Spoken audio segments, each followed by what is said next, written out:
Everyone. This is Maria Hendricks. I am a Luso Afro-Indigenous woman. I am a Black person, a person of diverse cultural experiences. And I think that bringing that is also quite helpful in some situations because it means that I can offer accuracy for certain productions. Well, my name is Vivian Sang. I provided the audio description for China 2.0. As any audio describer, I bring my entire lived experience to provide the words to fill in the blanks. And that means that as a person who is Chinese, who's a Chinese American, and who's an older person, who's a woman, I see the performance from all of those perspectives.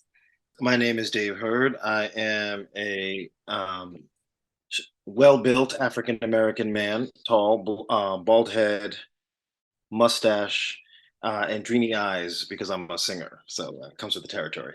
Got a pretty cute smile there too. I'm a writer. I'm a fiction writer as well as an audio describer and a couple of other things. So I'm very good at descriptions. Ultimately, theater is an artistic experience, and having descriptions that reflect the art, the aesthetic experience, the metaphorical experience of the production that people are experiencing is, I think, really helpful. So I've been able to bring that part of my background to bear. The show was Joe Turner's Come and Gone. It is a show that takes place turn of the century and deals with race relations. And the subtle difference in the colors of skin and the tone of skin made a difference between the Black and African-American characters in the play. And that was something that we were able to speak on based on our sort of firsthand knowledge of that kind of hierarchy within our own demographic. Most importantly, I think I bring the opportunity to have a person of an Indigenous background that can certainly offer perspective on that. I also offer a professional singing background so that my voice certainly lends to a better hearing quality sometimes. Personally, what I feel that I bring uniquely to the table, particularly as far as it concerns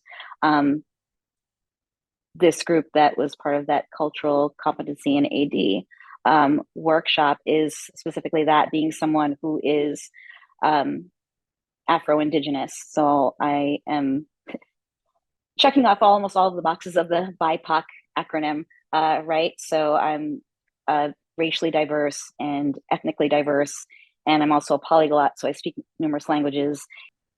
Every cohort, every group is distinct and unique. And I think it goes back to your question of what do you bring to this? And then Thomas and I can try to bring forward the things that the students didn't mention gently and say, I noticed you didn't mention this. Do you want to think about why you didn't mention this? The cohort feeling was really here for me personally. It just felt like this, it felt very familiar.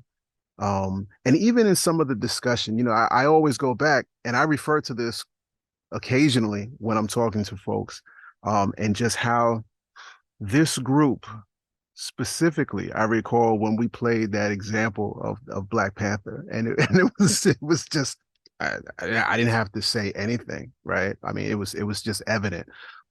And performances that are not from the European tradition, either by subject matter or by character identity, not having non-white audio describers limits the scope of the communication, and it limits the scope of the translation, if you will, that a describer provides.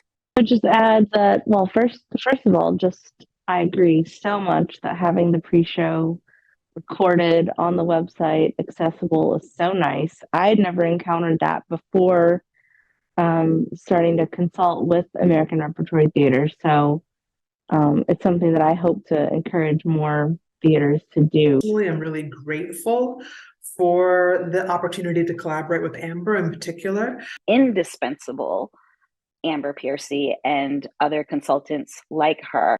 I think there's a certain generosity inherent in the work that Amber and other consultants who are partially sighted or blind offer to audio describers, simply because I don't know that I would want to constantly be explaining these things. This really like beautifully detail-oriented way that Amber had gone about giving us our feedback.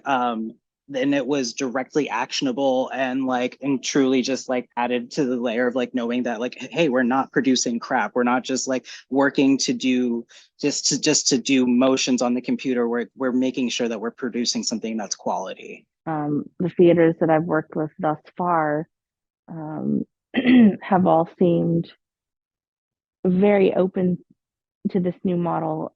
I think in a lot of ways, they're sort of saying to us, or saying to me rather, you know, why haven't we been doing this much sooner? You know, I think they realize the importance of it. That's not to say that we don't have a lot more work to do, because we do. And we also need to really get a lot more theaters on board with this new model. But I just wanted to give credit where it was due to the theaters who have embraced this new model.